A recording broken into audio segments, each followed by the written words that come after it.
د قرآن دی فضیلت ته ګورئ. عبدالله بن مسعود رضی الله عنه روایت ته امام ترمذی رحمه الله راوړی.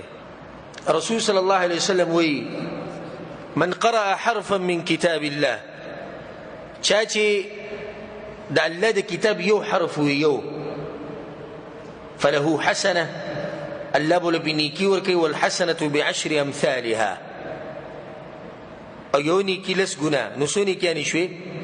لس نیکی په یو حرف باندې. لا يقول الف لام میم حرف، رسول صلی الله علیه وسلم الف لام میم دا یو حرف نه دی ټول ګوره، ولكن الف حرف ولام حرف ومیم حرف. الف ځان له حرف ته، میم لام ځان له حرف ته، او میم ځان له حرف ته. نو صرف الف لام میم ویل، صرف الف لام میم ویل په دې څو نیکیانې شوې؟ ډېرش نیکیانې شوې. اسی تاسو دا خبره کومه تقریبا په قرآن کې چې کوم حروف دي دا دي 3,15,015 3,15,015 حروف دي. دا ټول قرآن چې څوک یو پیر ووایي، یو پیر بس،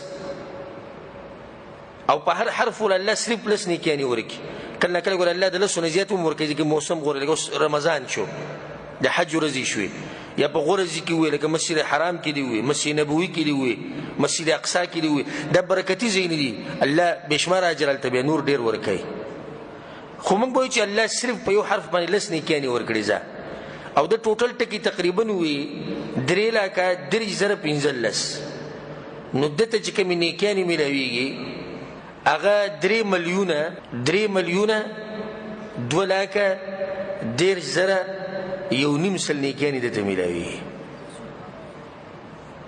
3,02,10,000 نیکیانې د چې یو پر قرآن ووایي، او بیا چې تفسیر وکړي، او بیا چې ترجمه وکړي، او بیا چې نورو ته وښیي چې هغه به څومره اجر بیا.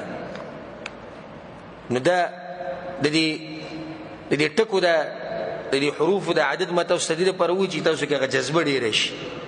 حدیث کې